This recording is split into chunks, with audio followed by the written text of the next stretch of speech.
एक मंत्र व श्लोक आता है, इससे हमें ऐसा प्रतीत होता है कि जो क्षत्रिय लोग थे उनके लिए ये जो गांधर्व और राक्षस ये दो विवाह मान्य था।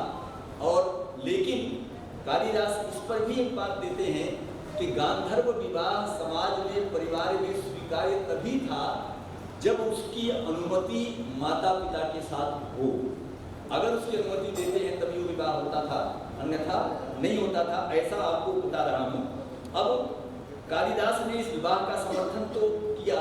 कणव के मुख से एक छोटी सी पंक्ति, वो जो है दूसरे क्या नाम अभिज्ञान शाकुंतल में कहते हैं, और उनके माध्यम से जो इस बात का संकेत है। और वो कहते हैं कि उन्होंने कणव के मुख से इसका समर्थन करवाया। क्या वाक्य है वहाँ? कहा, दिष्ट्या धूमा कलित दिष्टे रवि यजमान से पावक एवाहुति पतिता। चूंकि स्वयं दुष्यंत भी क्षत्रिय थे और कणव तो आपको पता है कि कणव की पुत्री जो शकुंतला कैसी है वो सब आप जानते हैं, बताने की जरूरत नहीं। तो वो कहते हैं कि अच्छा हुआ, जो कुछ होता है बहुत बढ़िया होता है, कि जैसे धूम से आवृत अगर आहुति हम प्रदान करें तो वो भी सौभाग्य से वो आहुति अग्नि में ही पड़ती है। ठीक उसी प्रकार से शकुंतला का विवाह गांधर्व तो है, लेकिन फिर भी वो सही जगह एक क्षत्रिय वंश में वो जा रही है, तो निश्चित रूप से वो एक रूप से धर्म से अनुकूल है, ऐसा उनका कहना था। लेकिन इस पंक्ति से एक चीज और भी कालिदास समाज को देना चाहते हैं। वो क्या देना चाहते हैं? कहा कि देखो ऐसा क्यों है, क्योंकि जब भी कोई गांधर्व विवाह किया जाता है तो वहाँ बिना सोचे समझे बिना विचारे शीघ्रता में किया जाता है। उसका बाह्य आकर्षण होता है परस्पर, बाकी कोई विचार उसका नहीं करता। और इसका परिणाम भी शायद शकुंतला और दुष्यंत को जो है देखना पड़ा था, और प्रायश्चित के रूप में उन दोनों को तपना पड़ा। और सच्चे प्रेम की पराकाष्ठा के लिए जितनी तपस्या उन दोनों को करनी पड़ी, ये कहानी आप लोग अच्छी तरीके से जानते हैं। तो ये प्रेम की पराकाष्ठा के लिए उनको तपना भी पड़ा था। इसलिए प्राचीन काल में, लेकिन इसी नाटक में कालिदास ने संकेत भी किया है, क्योंकि जब वो विवाह शकुंतला का मान रहे हैं तो निश्चित रूप से उनको कोई ये प्रमाण भी देना पड़ेगा। इसलिए उन्होंने प्रमाण उद्धृत किया। और वो क्या प्रमाण उद्धृत करते हैं? या आपके तीसरे कांड में श्लोक आता है, गांधर्वेण विवाहेन बहवो राजर्षि कन्यका श्रूयन्ते परिणीतास्ता पितृभिश्चाभिनन्दिता। मैंने कहा था कि गांधर्व विवाह स्वीकार्य तभी होता है अगर जो हमारे माता पिता, उसका परिवार के रूप से जो है मूल, वो उसका संवर्धन या समर्थन करता हो। तो लेकिन फिर भी कालिदास को आदर्श विवाह स्वीकार्य गांधर्व नहीं था। इसके लिए क्योंकि मालूम था उनको कि लोक और परिवार दोनों इसे अच्छा नहीं माना। लोक और परिवार ने इसको कभी अच्छा नहीं माना जाता, इस विवाह को आज भी नहीं माना जाता, तब भी नहीं माना, जो आज भी यथावत है। परंतु माता पिता की अगर अनुमति स्वीकार कर लिया जाए तो उसे लोग स्वीकार करते हैं। शायद इसी बात को कहने के लिए कालिदास ने इसीलिए सारंगों के मुख से इस विवाह की बड़ी कहना चाहिए स्पष्ट मुखर रूप से निंदा की। क्या किया उन्होंने? अभिज्ञान शाकुंतल में अतः परीक्ष कर्तव्यम, ये वही संकेत है। अतः परीक्ष कर्तव्यम विशेषात् संगतम रह अज्ञात हृदय सेवम वेदी भवति सौहृदम।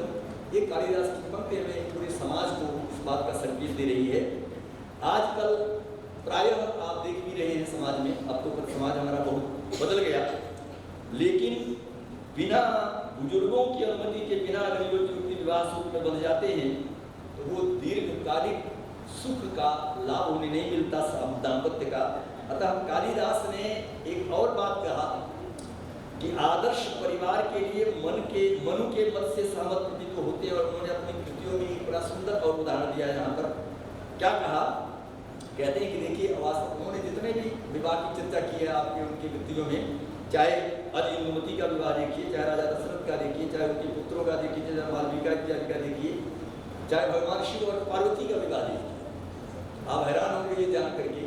आगे मैं प्रसंग को बताऊंगा, लेकिन मैं संकेत करना चाहता हूँ यहाँ। माता पार्वती ने यद्यपि भगवान शिव को पति के रूप में वर्ण करने के लिए उन्होंने तपस्या किया और अपर्णा तक नाम कहला दिया, तब ते स्वयं गिरते थे, वो भी उन्होंने कहा, लेकिन वर्ण करने के लिए तो तब कर रही हैं। लेकिन जब भगवान शिव वहाँ आए और उन्होंने बहुत सारी बात चर्चा की, भगवान शिव को भी माता पार्वती ने अपने सखी से कहा कि तुम्हें मेरे पिता से अनुमति लेनी पड़ेगी। मेरा जो कन्यादान है, बेशक मैं तुम्हें पति के रूप में चाहती हूँ, मैं तपस्या करने में सब कुछ है, लेकिन आपको हमारे माता पिता से मेरे हाथ मांगना ही पड़ेगा, आपको वहाँ जाना ही पड़ेगा। ये बात कालिदास ने अपने कुमार संभव में भी इस पवित्र रिश्ते के साथ साथ बात का संकेत दिया, जो समाज के लिए बहुत बड़ा संकेत है कि परिवार की जो दृढ़ सुदृढ़ नींव बनती है, वो बनती है विवाह संस्कार से। विवाह का कन्या और वर विवाह लेने के बाद इस आगे परिवार की परिकल्पना करते हैं, अगर वो विशुद्ध हो, हमारे शास्त्र सम्मत हो, तो निश्चित रूप से वो परिवार बहुत बढ़िया अच्छा होता है। कालिदास का पूरा साहित्य लगभग आप देखेंगे तो इस संस्कार या विवाह के बारे में यही बात कहता है। उसके पश्चात उन्होंने कहा, क्यों ऐसा कहते हैं? क्योंकि अगर दाम्पत्य संबंध, क्योंकि विवाह में बहुत सारे संबंध होते हैं, माता पिता का भी संबंध है, भाई बहन का भी संबंध है, पिता पुत्र का संबंध है, पिता पुत्री का संबंध है, पत्नी का संबंध है, लेकिन भाई बहन पुत्र पुत्री इत्यादि तो बात के हैं, सबसे पहले दाम्पत्य संबंध है। इसलिए दाम्पत्य संबंध में भी कालिदास ने बहुत कुछ अपने ग्रंथों में किया कहा। मैं कुछ संदर्भ आपको जरूर कालिदास के देना चाहूंगा। यहाँ पे आजकल सब देख रहे हैं कि स्त्री और पुरुष दोनों परस्पर विरुद्ध विचारधाराएं जब परिवार में आती हैं दोनों के बीच, तो वहाँ उसका सबसे बड़ा कारण है, एक तो हमारे पास संस्कार को नहीं है, हम शायद अपनी पुरानी मान्यताओं से अब धीरे धीरे अपने आप को पृथक कर रहे हैं, जो हमारे लिए सुदृढ़ आधार स्तंभ हुआ करते थे, मूलभूत सिद्धांत हुआ करते थे, उनसे हम कहीं हट रहे हैं। परंतु इसी और वो परिवार के लिए इसे अच्छा कालिदास ने नहीं माना। कहा कि अगर दाम्पत्य संबंध कहीं सुदृढ़ नहीं है तो परिवार कैसे सुदृढ़ होगा, ये संदेह है। इसीलिए सारंगरव के माध्यम से एक संदेश कालिदास ने दिया। क्या दिया?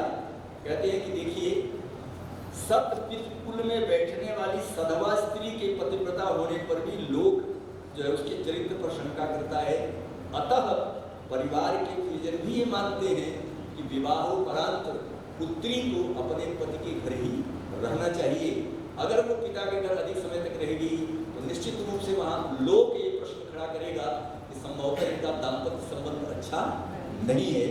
इसके लिए कालिदास बहुत सतर्क थे और उन्होंने, इसलिए आपने देखा होगा कि उन्होंने उस दाम्पत्य सुख के लिए पतिगृह में ही रहे, वो ऐसा संकेत देते हैं क्या? सतीम ज्ञात कुलैक संश्रया जरोन्या भक्तिमती दुष्कते अतः समीपे प्रणय पुरुषति प्रिया प्रियावा प्रमदा सुबंधु भी। ये कालिदास का संकेत समाज के लिए है कि उन्होंने ऐसा दिया। और क्यों जानते हैं वो ऐसा क्यों कहा? क्योंकि कालिदास ने जानते थे कि अगर पुत्री पिता के घर में अधिक समय रहेगी तो उसके परिवार का विनाश हो जाएगा, विघटन के कगार पर वो परिवार निश्चित रूप से पहुंचेगा। इस बात के लिए कालिदास ने बात कहा। और भी आगे यही नहीं, उन्होंने ये भी कहा कि विवाहोपरांत परिवार के माता पिता के जो घर है, जहाँ से पुत्री आई है, जहाँ से बहू आई है, उसके घर के माता पिता और परिवार के जो अन्य जन हैं वो उसके वैवाहिक जीवन में किसी प्रकार का हस्तक्षेप न करें, बल्कि उसे पुत्री को सहिष्णु बनाए रखने के लिए, प्रतिक्रिया में रहने के लिए, सामंजस्य बनाए रहने के कार्य के लिए उसे बार बार समय समय पर शिक्षा देनी चाहिए। और ये क्यों कह रहे हैं? आपको स्मरण कीजिए, अभी जब शकुंतल में जब कर्ण का शकुंतला की जब विदाई हो रही थी तो शकुंतला ने कर्ण से पूछा कि मैं अब इस आश्रम में कब आऊँगी? आज का पिता या आज का जो सामाजिक परिवेश है तो ये कह देता कि ठीक है, राजा समय स्वीकार नहीं करेगा तो बेटी को अपने घर लौटा, यही कहेगा। लेकिन कर्ण ने ऐसा नहीं कहा। कर्ण ने क्या समाज को सुंदर उपदेश दिया है? उन्होंने कहा कि देखो, क्या बता रहे हैं कि देखो, तुम एक सुंदर सा श्लोक है।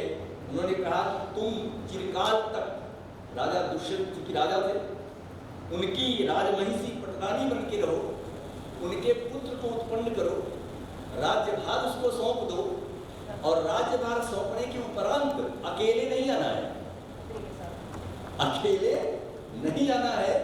किसके साथ आना है? अपने पति के साथ आना है।